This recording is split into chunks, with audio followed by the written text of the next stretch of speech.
কালেমাতে শুকর আদায় করি যিনি আমাদেরকে ঈমানের সাথে নেক আমল করার মতো সুযোগ দিয়ে আল্লাহ তাআলার ঘরে আসার মতো বসার মতো ব্যবস্থা করে দিয়েছেন। এই জন্য খুশির সাথে অন্তরস্থল থেকে জবান খুলে সকলে একযোগে বলবো আলহামদুলিল্লাহ। জবান দিয়েছেন আল্লাহ তাআলা, এই জন্য এই জবানকে ব্যবহার হবে আল্লাহ তাআলার কথায়, আল্লাহ তাআলার কাজে। আমার জবানটাকে যদি আমি আল্লাহ তাআলার জন্য ব্যবহার না করি, আল্লাহ তাআলা আমাকে দিয়েছিলেন এটার হিসাবও আল্লাহ নেবে। এই জন্য জবানের হেফাজত অনেক জরুরি। আমি এই জবান দিয়ে কি করলাম এটার জন্য আল্লাহ তাআলার কাছে হিসাব দিতে হবে। তো জবানটা ব্যবহার হবে আল্লাহর জন্য সব ক্ষেত্রে। এই জন্য আমাকে মনে রাখতে হবে, আমার জন্য মনে থাকে এই জবানটা আল্লাহ তাআলা আমাকে দিয়েছে। আমার মতো অসংখ্য মানুষ আছে যাদের চেহারা সুরত অনেক সুন্দর, কথা বলতে পারে না, কি বলেন আছে না এরকম? আল্লাহ, কত সুন্দর চেহারা, কত সুন্দর করে আল্লাহ তাআলা তৈরি করেছেন, কিন্তু সব ঠিকঠাক থাকার পরেও সব কিছু ঠিক, শুধু কথা বলতে পারে না। এই শক্তি আল্লাহ তাআলা তাকে দেন। আমি আর আপনি কথা বলতে পারি, এটা একবার শুয়ে শুয়ে বসে বসে চিন্তা করব আল্লাহ তাআলা আমাকে কত বড় নিয়ামত দান করেছে। একটা নিয়ামতের চিন্তা যদি কোনো মানুষ করে, তাহলে দুনিয়ার জীবনে বেঁচে থাকতে অন্যায় কাজ করা তো অনেক দূরে থাক, তার মাথায়ও নিয়ে আসতে পারে না যে আমি অন্যায় করব। কিছুই না, মুহূর্তের ভিতরে আমি আপনি দুনিয়ার মায়া ছেড়ে চলে যাব। जैसे गरी निकले बदन से मेरी जान, जैसे गरी निकले बदन से मेरी जान, কালে মাই তৌহিদ গো বেরতে জবা। আমি কি একবার ভেবেছি যে আমি যেই পথে চলছি আমার মৌতটা যেন কালেমার সাথে হয়? এটা কি একবার ভেবেছি আমি কোন পথে চলছি? আবার আশাও করি আল্লাহ আমি যেন জান্নাত পাই, কিন্তু আমার পথটা তো ভিন্ন। সেই পথে চললে আল্লাহ জান্নাত দিবে, আমার তো পথ এটা হয় নাই। যেই পথে চললে আল্লাহ আমাকে মাফ করে জান্নাত দিবেন, ওই পথে তো আমি পা দেই নাই। এখনো বুঝে আসে না, এখনো ভুল পথে আমার জীবন চলে, এখনো অহংকার আমার মধ্যে আছে, এখনো মস্তিষ্কে ব্রেনের ভিতরে মানুষের ক্ষতি করার চিন্তা আমার কাছে এখনো বাকি। একবারও চিন্তা করি না এই ব্রেনের কোনো দাম নাই, যে কোনো সময় আমার থেকে চলে যেতে পারে। অথবা ব্রেন সব ঠিক আছে, এক মুহূর্তের ভিতরে এটা আল্লাহ রাব্বুল আলামিন আমাকে আর আপনাকে ব্রেক করে দিতে পারে, ব্রেনে আর কোনো কাজ করবে।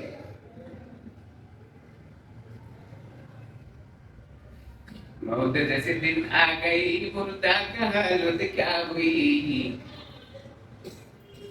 मौत जैसे दिन आ गई मुर्दा का हालत क्या हुई, रूह दम से उड़ गई मुर्दा का हालत क्या हुई। आहा, সবচেয়ে আপনজন, সবচেয়ে কাছের মানুষ, সবচেয়ে প্রিয় মানুষটা আপনার পাশে বসে থেকে কান্না করবে, চোখের পানিগুলো ছাড়তে থাকবে, চোখের পানিগুলো ছেড়ে কান্না করবে, আদর সোহাগ যা আছে আপনাকে করতে থাকবে, কিন্তু বন্ধুরে আমার ফিরাইতে পারবে না, ফিরাইতে পারবে না। পৃথিবীর ইতিহাসে কেউ ফিরাইতে পারে না, এখনো পারবে না, আমারও পারবে না, আপনারও পারবে না। কি বলে ঠিক কিনা? পারবে ফিরাতে? ফিরাইতে যদি না পারে, আমার যদি ওই পারে যেতেই হয়, আমাকে যদি আল্লাহর সামনে দাঁড়াইতেই হয়, তাহলে আর কয়দিন বাকি? আল্লাহর হাবিব বলেন মানুষের যখন চুলগুলো সাদা হয় দাড়িগুলো সাদা হয়, এটা দুনিয়ার জীবন ছাড়ার জন্য তার কাছে একটা নোটিশ পাঠানো হয়। নোটিশ, আমরা যারা এখানে বসে আছি ম্যাক্সিমাম মানুষের চুল দাড়ি সাদা, কেউ ঢেকে রাখছি কালার করে, কিন্তু সাদা তো হিসাব করেন। তো চিঠি আসছে, আপনি বলেন চিঠি দেওয়া হয়েছে, নোটিশ ছাড়তে হবে।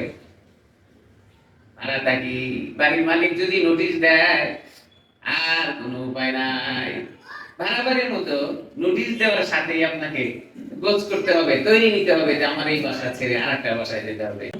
আখিরাতের সব কাজের নমুনা দুনিয়ার কাজকর্ম, আল্লাহ তাআলা আখিরাতের কাজকর্মের নমুনা তৈরি করে রেখেছেন। বান্দারে তুমি বাড়িতে থাকো ভাড়া, মালিক তোমাকে নোটিশ দিলে যেমন তোমাকে ছাড়তে হবে, আমার পক্ষে থেকে নোটিশ আসলো তোমার দুনিয়া ছাড়তে হবে। فإذا جاء أجلهم لا يستأخرون ساعة ولا يستقدمون। বান্দারে এক সেকেন্ড আগেও তোমার কাছে মওত আসবে না, এক সেকেন্ড পরেও আসবে না। যেদিন আমি নির্ধারণ করে রেখেছি, আল্লাহ বলেন ঠিক সেই দিনই তোমার কাছে চলে আসবে। সব শক্তি যদি তোমার পিছনে লেগে থাকে, আমার হুকুম যদি জারি হয়ে যায়, সব শক্তি ব্যর্থ হয়ে আমার কাছে চলে আসবে। ভুল কিনা ঠিক? আহা, একবার চিন্তা করেন, চিন্তা করুন। প্রতিনিয়ত আজরাইল আমার পিছনে দৌড়ায়, হাতটা লাগায় দেয়। রব্বে করিম বলেন এই বান্দার নাম তালিকা, সিদরাতুল মুনতাহায় একটা গাছ আছে যার নাম হলো বড়ই গাছ। সিদরাতুল মুনতাহা, সিদরুল মানে হলো বড়ই গাছ, মুনতাহা মানে হলো শেষ ঠিকানা, শেষ সীমানা। এই শেষ সীমানার ভিতরে একটি গাছ, ওই গাছটার ভিতরে যতগুলো পাতা, প্রত্যেকটি পাতার ভিতরে একজন মানুষের নাম। আপনার নাম আব্দুল করিম, আব্দুল রহিম, আব্দুল জলিল, আব্দুল সাত্তার, সব নামগুলো ওই পাতার ভিতরে লেখা আছে। আল্লাহ তাআলা আজরাইলকে যেদিন বলেন, হুকুম দিয়ে দেন ওই গাছের একটা পাতা ছিঁড়া পড়লে তুমি দৌড়ায় গিয়ে মানুষটার কাছে হাজির হয়ে যাও। আমার আপনার কি জানা আছে যে ওই গাছের পাতা পড়ছে কিনা? মুহাদ্দিসিনে কেরাম বলেন ওই সিদরাতুল মুনতাহা গাছের পাতা যেদিন ছিঁড়ে পড়ে যায়, ওই দিন থেকে বাকি 40 দিন পর্যন্ত আপনি দুনিয়ার জীবনে চলতে পারবেন। হায়াত আর বাকি 40 দিন। এই জন্য মুহাক্কিক উলামায়ে কেরামরা বলেন মৃত্যুর 40 দিন আগ থেকে মানুষ বুঝতে পারে যে আমি মরে যাব, কিন্তু বলতে পারে না, বুঝতে পারে যে আমি আর থাকবো না। আমার পাতাটা যে 40 দিন আগে পড়ে নাই, এটা কি আমার কাছে গ্যারান্টি আছে? যদি পড়ে থাকে তাহলে কেন অন্তরটা এখনো সাফ পায় না? কেন অন্তরটা পরিষ্কার হয় না? কেন এখনো জেহেনটা পরিষ্কার হয় না? এখনো কেন আমি আমার প্রেমটাকে সাফ করতে পারি না? আমি আমার নামটা কেন মুসলমানের কাতারে রাখতে পারি না? আল্লাহ তাআলা আফসোস করে বলেন, বান্দারে আমি তোমারে মহব্বত করে দুনিয়ার বুকে পাঠাইছি, আবার মহব্বত করে আমার কাছে নিয়ে আসবো। মাঝখানের জায়গাটা হলো তোমার ঈমানের পরীক্ষা। তুমি কি মুমিন হয়ে আসবে নাকি মুমিনের কাতার ছাড়া তুমি আসবে? মুমিনকে আল্লাহ তাআলা নিজের বান্দা বলে আখ্যায়িত করেছেন। সুবহানাল্লাহ, বলেন সুবহানাল্লাহ। মুমিন যে ব্যক্তি হবে একে আল্লাহ তাআলা তার বান্দা বলেছেন, বান্দা। কোরআনে হাকিমের ভিতরে সূরাতুল ফুরকান 25 নম্বর সূরা 63 নম্বর আয়াতে আল্লাহ তাআলা বলেন, ওয়া ইবাদুর রহমান আল্লাযীনা ইয়ামশুনা আলাল আরদি হাওনা। আল্লাহ তাআলা বলেন ইবাদুর রহমান, আল্লাহর বান্দা যারা হবে এরা কেমন হবে? দুনিয়ার জীবনে তাদের চলাফেরা হবে অহংকার মুক্ত। আল্লাহ বলেন আমার বান্দা যারা হবে দুনিয়ার জীবনে অহংকার মুক্ত চলবে। অহংকার তার কাছে পাওয়া যাবে না। কি অহংকার? বংশের অহংকার, এলাকার অহংকার, টাকার অহংকার, ব্রেনের অহংকার। কি বলেন, আছে না নাই? আছে না নাই? অহংকার তো আল্লাহ তাআলা, বান্দার অহংকার থাকতে পারে না। তো আল্লাহ তাআলার অহংকার আল্লাহ সৃষ্টি করেছে, তার কিসের অহংকার? আল্লাহ বান্দাকে কি পরিমাণ মহব্বত করেন বলেন, যে ব্যক্তি মুমিন হবে আমি তাকে বান্দা আখ্যায়িত করেছি, সে আমার বান্দা। আল্লাহ বলেন যে মুমিন হবে সে আল্লাহর বান্দা। আল্লাহ তাআলা বলেন ওয়া ইযা খাতাবাহুমুল জাহিলুনা ক্বালু সালামা। আরবি থেকে বেঁচে থাকবে, আল্লাহ তাআলা তাদের দুনিয়াতে শান্তিতে রাখবেন, আবার আখিরাতেও আল্লাহ তাআলা সুন্দর সুন্দর জায়গা নির্ধারণ করে দিবে। যে সমস্ত লোক অহংকার মুক্ত হয় তারা দুনিয়ার জীবনে চলতেও শান্তি পায়। আপনি খেয়াল করে দেখবেন যারা অহংকার মুক্ত জীবন গড়েছেন তাদের চলাফেরার স্টাইলে ভিন্ন। তাদের সামনাসামনি আপনি ভালো না বসলেও মনে মনে আপনি চিন্তা করবেন, আরে লোকটা অনেক ভালো। আর এমন মানুষ আছে মরলে মনে মনে কয় যাক আবু জাহেল একটা এলাকা থেকে গেল। এজন্য আমার জীবনটা যেন ওইভাবে তৈরি হয়, মরে যাওয়ার পরে যেন কেউ না বলে যে আবু জাহেল এলাকা থেকে ছাড়লো। কত রকমের জুলুম, কত রকমের নির্যাতন, কত রকমের অহংকার। আল্লাহ তাআলা এগুলো পছন্দ করেন না। আল্লাহ তাআলা তাদেরকে বলেন যারা মুমিন হবে আমি তাদেরকে হাতে ধরে ধরে জান্নাতের মধ্যে প্রবেশ করাবো। সুবহানাল্লাহ। এই কথা শোনার পরে ইবলিস ইবলিস গা জ্বালা শুরু হয়েছে। আল্লাহ রে আল্লাহ, যেই মানুষের কারণে আমাকে জান্নাত থেকে বের করে দেওয়া হয়েছে, আল্লাহ তোমার কাছে বললাম ওই মানুষগুলোকে আমি জাহান্নামে নিয়ে যাব। কেরা কয়? ইবলিস। আল্লাহ তুমি বলতেছো ওদেরকে জান্নাত দিয়ে দিবা, আমি দুনিয়ার জীবনে যাচ্ছি, ওদেরকে আমি জাহান্নামে নিয়েই ছাড়বো। আল্লাহ কয় ইবলিস আমার উপরে তোমার মাত্র নেই, আমি যদি আমার বান্দাকে জান্নাত দিয়ে দেই তুমি কিভাবে নিবা?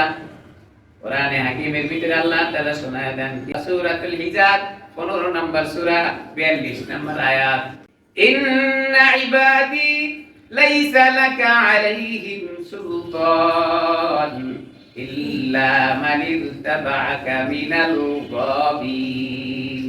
আল্লাহ তাআলা বলেন ও ইবলিস আমার বান্দার উপরে তোমার কোনো মাতবরি চলবে না, তোমার কোনো ক্ষমতা আমার বান্দার উপরে নাই। বান্দা যে হয় তার উপরে ইবলিসের ক্ষমতা চলবে না। ইন্না ইবাদি নিশ্চয় যারা আমার বান্দা, ইবাদি বলেছেন আল্লাহ তাআলা, নিশ্চয় ইন্না শব্দ ব্যবহার করা হয়, এটা আরবি গ্রামার একটি কায়দা, একটি আরবি গ্রামার। এটা যারা মাদ্রাসায় পড়ে এবং পড়ায় তারা জানে ইন্না মানে নিশ্চয়। বাংলা আমরা বলি নিশ্চয়, শুধু নিশ্চয় না, নিশ্চয় শব্দের শেষে একটা দি যোগ করে বলে নিশ্চয়। শুধু নিশ্চয় না, অবশ্যই আমরা যেটা বলি, কিন্তু বান্দা হইতে হবে। নিশ্চয় আমার বান্দা যারা লাইসা লাকা আলাইহিম তাদের উপরে তোমার চলবে না সুলতান, সরদারি, বাদশাহী, বংশের ক্ষমতা তুমি তার উপরে দেখাইতে পারবা না, বুদ্ধির ক্ষমতা দেখাইতে পারবা না, অর্থের ক্ষমতা দেখাইতে পারবা না, শক্তির বাহাদুরি তুমি তার উপরে করতে পারবে না। ইন্না ইবাদি যারা আমার বান্দা হবে, আল্লাহর বান্দা হওয়ার নিয়ত আছে তো আমাদের, কি বলেন? তারা আল্লাহর বান্দা, তাদের উপরে কারো সরদারি চলবে না, শয়তানেরও না, দুনিয়ারও না। কিছু সময় একটু ঘোটাঘুটি করবে আর কি, কিন্তু পারবে না, পরাস্ত হয়ে যাবে। এটা পৃথিবীর ইতিহাসে আছে, এখনো আছে, কিয়ামত পর্যন্ত থাকবে। আল্লাহর বান্দা যারা হবে তাদের উপরে মাতবরি করে কেউ জয়লাভ করতে পারে না, কিয়ামত পর্যন্ত পারবে না। ওয়ালা আল্লাহ ইল্লা, ইল্লা বলা হয় হ্যাঁ, ইস্তিসনার দিতে বলে আমার বান্দাদের উপরে মাতবরি তোমার চলবে না, করতে পারবে না। তবে হ্যাঁ, যারা কি করবে মানিত্তাবাকা মিনাল গাবি, তোমার ইত্তেবা যারা করে, তোমার অনুসরণ যারা করে, তোমার পথে যারা চলে, তাদেরকে তুমি তোমার দলে নিয়ে যাইতে পারবা। হ্যাঁ মুসলমান, সুন্নাতের আমল জানে না, মুসলমানের চিহ্ন বাহ্যিক দৃষ্টিতে ইসলামের বিধান হলো আয-যাহিরু কাল-উনওয়ানিল বাতিন। বাহ্যিক দৃষ্টি দেখে আপনাকে মুসলমান বলা যাবে এরকম দৃষ্টান্তগুলো, মাথায় একটা টুপি আপনার লাগবে, মুখে সুন্নাত দাড়ি আপনার লাগবে, নিজ পোশাক পাঞ্জাবি অথবা জামা আপনার লাগবে, দেখলে যেন আপনাকে মুসলমান বলা যায়। আপনাকে দেখলে তো মুসলমান বলা যায় না, তাহলে আপনি কিভাবে আল্লাহর বান্দা হবে? আল্লাহ যে আপনাকে এই গ্যারান্টি দিল যে ইবলিস আপনার উপরে মাতবরি চালাতে পারবে না, তো আল্লাহর বান্দা তো আমি হতে পারি। বান্দা হওয়ার ক্ষেত্রে গুরুত্বপূর্ণ কথা, হযরত ঈসা আলাইহিস সালামকে তার লোকজনেরা, খ্রিস্টানরা হযরত ঈসা আলাইহিস সালামকে আল্লাহর পুত্র বলেছিল। আল্লাহর পুত্র, নাউযুবিল্লাহ বলি। আল্লাহর কোনো পুত্র নাই, আল্লাহর ছেলে মেয়ে নাই, আল্লাহর মা বাবা নাই, আল্লাহ কাউকে জন্ম দেন না, আল্লাহ কারো থেকে জন্মগ্রহণ করে নাই। কিন্তু হযরত ঈসা আলাইহিস সালামের উম্মতেরা, খ্রিস্টান যাদেরকে আমরা বলে থাকি, এরা হযরত ঈসা আলাইহিস সালামকে আল্লাহর পুত্র বলেছিল। কোরআন তা প্রমাণ করে। সূরাতুত তাওবা 30 নম্বর আয়াত, তারা বলেছিল ওয়াকালাতিন নাসারাল মাসীহু ইবনুল্লাহ। এই খ্রিস্টানরা বলে হযরতে ঈসা আলাইহিস সালামের ব্যাপারে, ঈসা তো আল্লাহর পুত্র, নাউযুবিল্লাহি মিন যালিক।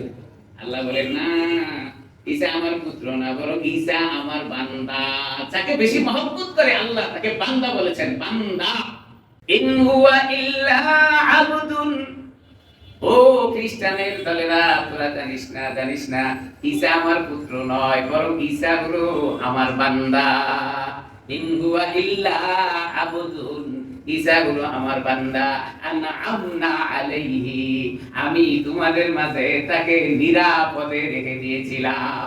আপনারা ইতিহাস জানেন, হযরত ঈসা আলাইহিস সালামকে মারার জন্য খ্রিস্টানরা চক্রান্ত করেছিল, ঘেরাও করে নিয়েছিল, শুলিতে চড়াইয়া মারবে। আল্লাহ তাআলা কয় আমার নবী মারধরে করবে তোমরা? ঘেরাও করে নিয়েছে। যেই ঘরের ভিতরে হযরত ঈসা আলাইহিস সালাম থাকে, ওই ঘরের ভিতরে আছে ঈসা আলাইহিস সালাম, ঠিক জানেও জনগণ এই ঘরের ভিতরে হযরত ঈসা অবস্থান করে। সব লোকজন সেই ঘরটাকে ঘেরাও করে নিয়েছে, ঈসা যেন বের হতে না পারে। আল্লাহ কুদরত হযরত ঈসা আলাইহিস সালামকে সেই জায়গা থেকে উপরে উঠায় নিয়েছেন ফেরেশতার মাধ্যমে। আর হযরত ঈসা নবীর মতো খ্রিস্টানদের মধ্যে থেকে যারা বড় ছিল নেতা, যারা এই ঘরটাকে ঘেরাও করে নিয়েছে, তাদের নেতা যে তার চেহারাটাকে আল্লাহ তাআলা হযরত ঈসার মতো করে ঘরের মধ্যে রেখে দিয়েছে। সব লোকজন যখন ঘরটাকে ঘেরাও করে ভিতরে ঢুকছে, দেখছে ঈসা, ধরো রে ধরো, মারো রে মারো। আল্লাহ কা মারার জন্যই তো আমি দিছি, তোদের লিডারদের ধরার মা। ঈসা আলাইহিস সালাম চলে গেছেন, আসমানে উঠায় নিয়েছেন। আর মানলো কারে? আল্লাহ তাআলা ওই দলের লিডাররে বানায় দিয়েছেন ঈসা আলাইহিস সালামের মতো। আইসা সবাই কিল ঘুষি যা যেভাবে মানে যেভাবে পারে সেইভাবে তারা আঘাত করে। মাইরা যখন শুটকি বানায় ফেলাইছে, একজন তাকায় কয় এই আমাদের লিডাররে খবর দে, ঈসা আলাইহিস সালামের মাইরা শুটকি বানায় দিছি। সবাই খুঁজে, লিডাররে খুঁজে পায় না। কি ব্যাপার, লিডার গেল কোথায়? দেখছেন কি লিডাররে খবর দে, ঈসারে শুটকি বানায় দিছি মাইরা। এখন তালাশ করে দেখে যে লিডার খুঁজে পাওয়া যাচ্ছে না। এই পাশে তালাশ করে, ওই পাশে তালাশ করে, কে লিডার গেল কোথায়? লিডার গেল কোথায়? কিছুক্ষণ পর আওয়াজ করে বলে, আরে লিডারের তো খোঁজ পাও না। হাত দেখে কয় এটা তো আমাদের লিডার, একজনে পাও দেখে কয় এটা তো আমাদের লিডার, একজনে কান দিকে কয় আরে এটা তো আমাদের লিডার। ঈসা গেল কোথায়? ঈসার বদলায় লিডারের তো দিলায়া শুটকি বানায় দিলা। আল্লাহ কয় আমার সামনে মাতবরি করলে এমন অবস্থাই হয়। ইন হুয়া ইল্লা আবদুন, তোমরা যা চিন্তা করেছো চিন্তা তোমাদের ভুল। ঈসা আমার বান্দা, আনআমনা আলাইহি, তোমাদের সামনে আমি তাকে নিরাপদে রেখে দিয়েছি। চেষ্টা করেছিলে তোমরা। এখনো দুনিয়ার জীবনে যারা উলামায়ে কেরামের সাথে এবং দিনদারদের সাথে, মুসলমানের সাথে যারা এরকম বিরোধ করতে চায়, আল্লাহ বলেন তোদেরও কিন্তু ঈসা আলাইহিস সালামের ঘটনার মতো ঘটনা আমি আল্লাহ ঘটায় দিতে পারি। কি বলেন, পারেন কিনা? আল্লাহু আলা কুল্লি শাইইন কাদির। আল্লাহ মজা করে বলেন বান্দা এই ক্ষমতা একমাত্র আমার কাছে। আল্লাহ যেমনটি মনে চায় তেমনটি করতে পারে। করে নাই ইতিহাস আপনাদের জানা আছে না? চোখের সামনে দেখেন নাই অনেক কিছু? নদীর পার ভাঙ্গে ওপার করে, এই তো নদীর খেলা। সকালবেলা ধনীর তুই ফকির সন্ধ্যাবেলা। এই জন্য ব্রেনের মাইনাস নিয়ে চিন্তা করেন না। আপনার ব্রেন এক মুহূর্তের ভিতরে আবু জাহেলের অবস্থা করাই দিতে পারেন, নমরুদের মতো করাই দিতে পারেন, সাদ্দাতের মতো করাই দিতে পারেন। আল্লাহ তাআলা একটা মশা দিয়া দুনিয়ার সবচেয়ে বড় বাহাদুরকে নিস্তলাবত করে ইতিহাস সৃষ্টি করে রেখেছেন। এখনো যদি কেউ করতে চান, ওরকম ন্যাংরা মশা এখনো আছে। কামান লাগবে না, মানুষও লাগবে না, অস্ত্রও লাগবে না, ন্যাংরা মশা দিয়ে ঠিক করে দিতে পারে। এজন্য ব্রেনের খেলা খেলা সোজা পথে চলার জন্য চেষ্টা করবো। কি বলেন, পারবো না ইনশাআল্লাহ? আপনারা করছেন তা না, এটা যারা করে তাদেরকে বললাম। আপনারা আবার কোন যে হুজুর আমাদের বলতেছে না। আপনারা তো আলহামদুলিল্লাহ আলহামদুলিল্লাহ, আপনাদের মতো লক্ষ্য যাওয়া অত কঠিন। এটা হলো যারা করে, আমি তাদের কথা বললাম। হযরত ঈসা আলাইহিস সালাম বান্দা হওয়াটাকে পছন্দ করেছেন। কোরআনে কারিমে সূরাতুন নিসা 172 নম্বর আয়াতে হযরত ঈসা আলাইহিস সালাম সম্পর্কে আল্লাহ তাআলা শোনায় দেন, লা ইয়াস্তানকিফাল মাসীহু আইয়াকুনা আবদুল্লাহি ওয়ালাল মালাইকাতুল মুকাররাবুন। হযরত ঈসা আলাইহিস সালাম বান্দা হওয়াটাকে খারাপ মনে করে নাই। হযরত ঈসা আলাইহিস সালাম বলেন আমি বান্দা হতে পেরে নিজেকে গর্ব মনে করতেছি। গর্ব ওদের নাই কথাটা? অহংকার না, গর্ব। গর্ব আর অহংকারের মধ্যে পার্থক্য আছে। একটা হলো শুকরগুজারির জন্য বলতে থাকে আল্লাহ আমাকে বান্দা বানিয়েছেন, আর একটা অহংকার। না, ঈসা আলাইহিস সালাম কি করেন না, অহংকার করেন। সে বলতেছে এটা আমার গৌরব, এটা আমার গর্ব, আল্লাহ তাআলা আমাকে বান্দা বানাইছেন, আমি এতে খুশি। ওয়ালাল মালাইকাতুল মুকাররাবুন, যত রকমের ফেরেশতারা তার নিকটে ছিল এই সমস্ত ফেরেশতারাও হযরত ঈসা আলাইহিস সালামকে বান্দা হওয়াটাকে খারাপ জানে নাই। ফেরেশতারাও বান্দা হওয়াটাকে পছন্দ করেছেন। বান্দার দাম বেশি। আমরা বলি না এই মানুষটা ফেরেশতার মতো, না, এটা ভুল কথা। ফেরেশতার চেয়ে মানুষের দাম আল্লাহ তাআলার কাছে অনেক বেশি। লাকাদ খালাকনাল ইনসানা ফি আহসানি তাকওয়িম, সবচেয়ে সুন্দর করে আল্লাহ তাআলা মানুষকে বানাইছেন। এইজন্য ফেরেশতার সাথে যারা তুলনা দেয় এই কথাটা ভুল। ফেরেশতাদের চেয়ে মানুষের দাম আল্লাহ তাআলার কাছে অনেক বেশি, অনেক বেশি। ফেরেশতার চেয়ে দামি করে আল্লাহ তাআলা মানুষকে বানাইছেন। যত সৃষ্টি আমার আছে তার ভিতরে আমি মানুষটাকে দামি করে বানাইছি। সুবহানাল্লাহ। এইজন্য আমরা যারা বলি মানুষটা ফেরেশতা, এর কি দাম কমলো না বাড়লো? আপনাদের একটা ইতিহাস জানা আছে, সম্ভবত বলতে পারবেন। আব্দুর রহিম ভরসা, করিম ভরসা, রহিম ভরসা, রংপুরে আজিজ বীরের মালিক, রহিম বীরের মালিক, অনেক বড় ধনী, টাকাওয়ালা মানুষ। লেখাপড়া জানতেন না ভাই, খাতায় স্বাক্ষর করতে পৃষ্ঠার এই মাথার থেকে ওই মাথায় নিয়ে গেছে। মানে বেশি লেখাপড়া করে নাই, কিন্তু অর্থ তো আল্লাহ তাআলার দেওয়া, আল্লাহ দিতে পারেন। রিকশাওয়ালারে মুহূর্তের ভিতরে আল্লাহ চেঞ্জ করে কোটিপতি বানায় দিতে পারেন, কি বলেন? পারেন না? আর কোটিপতিরে ফকির আর ভিক্ষুক বানায় আপনার সামনে আমার সামনে প্লেট নিয়ে ঘুরতে আমরা নিজেরাও দেখেছি, কি বলেন? দেখেন নাই? রহিম পারসারে দাওয়াত দিছে একটা কলেজের উন্নতির জন্য, উপরের দিকে নিয়ে যাবে, সেই জন্য তাকে প্রধান অতিথি হিসেবে দাওয়াত দিছে। লেখাপড়া না থাকলে যা হয়, তো প্রধান অতিথির বক্তৃতা এসে দাঁড়ায়া বলছে আমাকে দাওয়াত দেওয়ার জন্য আমি শুকর আদায় করতেছি। আপনাদের এই কলেজের ব্যাপারে আমার চিন্তা ভাবনা হলো এই কলেজকে ডিগ্রি কলেজ থেকে ইন্টারমিডিয়েট করে দিব। আমরা যারা কোনো মানুষকে বলি যে বেটা ফেরেশতার মতো, এটা ওই ডিগ্রি কলেজকে ইন্টারমিডিয়েট করে দেওয়ার মতো। আল্লাহ কইছে লাকাদ খালাকানাল ইনসানা ফি আহসানি তাকওয়িম, আমি সমস্ত সৃষ্টির ভিতরে মানুষকে সুন্দর করে বানাইছি, দামি করে বানাইছি। আমি কি বলি? আমি বলি বান্দা ফেরেশতার মতো। নিচে নামাইলাম না উপরে উঠাইলাম? আল্লাহ উঠাইছে উপরে, আর আমি বলতে গিয়ে নামাই দিলাম নিচে। জুমার দিন ঘড়ির কাঁটা খুব দ্রুত করে বলছিলাম, কথা বলতেই পারবো না, যা বলবো সেদিকে যাওয়ারই সুযোগ নেই। আমার ভাইরা খুব মনোযোগ সহকারে শুনবো কি বলতে চাই। আল্লাহ তাআলা হযরত ঈসা আলাইহিস সালামকে বান্দা বানাইছেন, এইজন্য ঈসা খুশি। ঈসা আলাইহিস সালাম কি খুশি, এবং তার নিকটে ফেরেশতারা যারা ছিল তারাও খুশি। কি বলেন? ওয়ালাল মালাইকাতুল মুকাররাবুন, নিকটতম ফেরেশতারাও খুশি হয়েছে। তারাও এটাকে না পছন্দ করে নাই, বান্দা হওয়াটা তারা পছন্দ করেছে, ভালোবেসেছে। যারা বান্দা হওয়াটাকে অস্বীকার করে, খারাপ মনে করে, আরে আমি তো বান্দা হবো, আমি তো অনেক কিছু হইতে পারি, আসলে এরকম লোকজন একটু অহংকার করে কয়, আল্লাহ তাদের সম্পর্কে বলে সূরাতুন নিসা 172 নম্বর আয়াত, ওয়া মান ইস্তানকিফ আন ইবাদাতিহি ওয়া ইস্তাকবির ফাসায়াহশুরুহুম ইলাইহি জামিআ।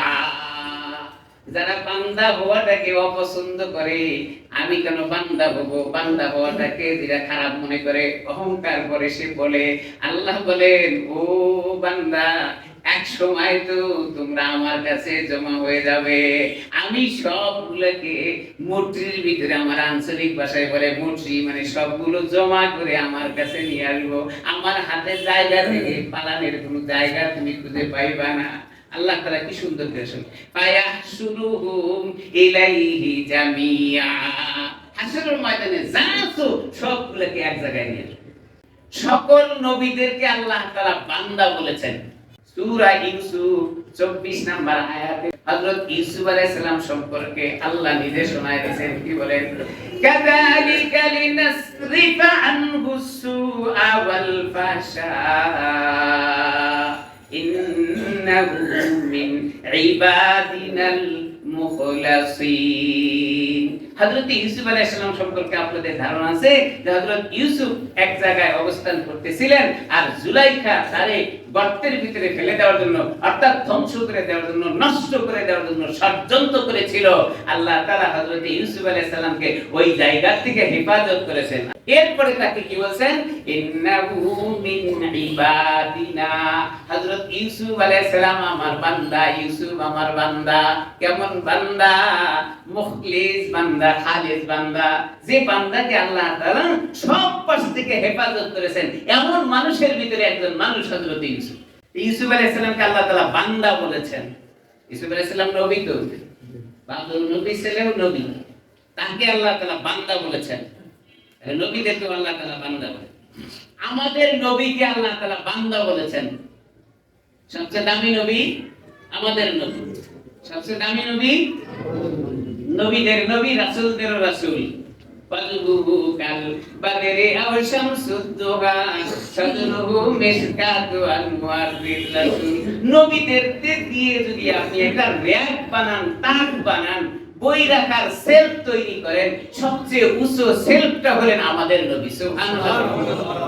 সবচেয়ে উপরের সেলফটা আমাদের নবী। তাহলে নবী অন্যরাও আছে না, আমাদের নবীর দাম বেশি। সাইয়্যিদুল কাওনাইন খাতমুল মুরসালিন আখিরা মরবুদ ফখরুল আউয়ালিন। শুধু নবী আল্লাহ তাআলা বানাইছেন আমাদের নবীকে তা নয়, বরং যত রকমের দেওয়া সব আল্লাহ তাআলা আমাদের নবীকে দিয়েছেন। সুবহানাল্লাহ। এত দেয় না।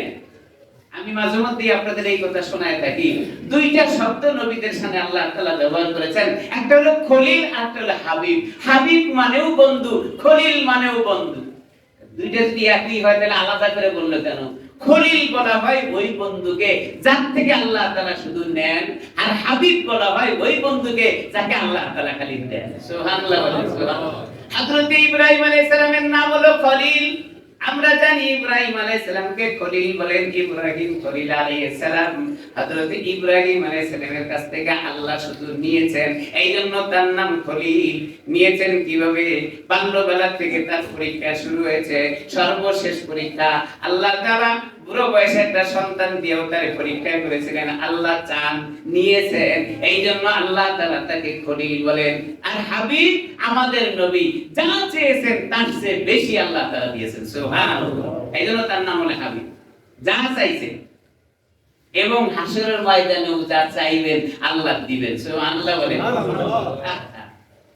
সিজদা দিয়ে দিবেন, মাথা উঠাবেন না, আল্লাহ ডাক দিবেন, বান্দা ও নবী, মহব্বতের নবী, আপনাকে আমি দুনিয়ার জীবনে হাবিব বলে আখ্যায়িত করেছি। আজকে কেন আপনি মাথা নিচু করে কান্না করেন? আজকে তো আপনার কান্নার দিন না, হাবিব আপনি মাথা উঠান। হাবিব আজকে কেন আপনি কান্না করেন? আল্লাহ হাবিব সিজদায় পড়ে বলেন, রব্বে কারীম, মাথা উঠাবো, আপনি আমার সাথে ওয়াদাবদ্ধ ছিলেন, ওই কথা শোনার জন্য আমি মাথা নিচু করে রেখেছি। আমার একটা বান্দাও যেন জাহান্নামে না যায়। আমি মাথা উঠাবো, কিন্তু আমার একজন উম্মত যেন জাহান্নামে না যায়। আল্লাহু আকবার। চিন্তা করেন, একবার চিন্তা করেন, আমি কোথায় আছি, আমার নবী কি করেন? হাবিব মাথা উঠান, কান্নার দিন আজকে নয়। আপনার কান্না আমি রব সহ্য করতে পারি না, দুনিয়ার জীবনে আপনার কান্না আমি সহ্য করি নাই। হাসরের ময়দানে আপনি কান্না করবেন, এই জন্য আমি আপনাকে নবী বানাই নাই। নবী আপনি মাথা উঠান, আপনার সাথে আমার যা ওয়াদা ছিল অক্ষরে অক্ষরে তা আমি পূরণ করে দিব। সুবহানাল্লাহ। আল্লাহ তাআলা হাবিবকে বলবেন, হাবিব যান, জাহান্নামের কিনারায় গিয়ে তাকান, আপনার কোন কোন উম্মত জাহান্নামের ভিতরে আছে, একটা একটা করে বাছাই করে আপনি জাহান্নাম থেকে টেনে নিয়ে এসে জান্নাতে নিয়ে যান। সুবহানাল্লাহ, সুবহানাল্লাহ। আল্লাহু আকবার। ছেলে হাবিব দুনিয়াতেও যা চান সব দিয়েছেন, তার চেয়ে বেশি, এবং হাসরের ময়দানেও চাইলে আল্লাহ তাআলা তাকে দিবেন। তাকেও আল্লাহ তাআলা কি বলেছেন? কি বলেছেন? বান্দা, বান্দা। আল্লাহ তাআলা তাকেও বান্দা বলেছেন। কোরআনে হাকিমটা প্রমাণ করে আমাদের নবীকেও বান্দা বলেছেন। আল্লাহ তাআলা সূরাতুন নাজম 10 নম্বর আয়াতে আল্লাহ এই কথা শোনায় দেন, ফাআউহা ইলা আবদিহি ফাআউহা ফাআউহা ইলা আবদিহি ফাআউহা, আমি আমার বান্দার প্রতি ওহী নাযিল করেছি।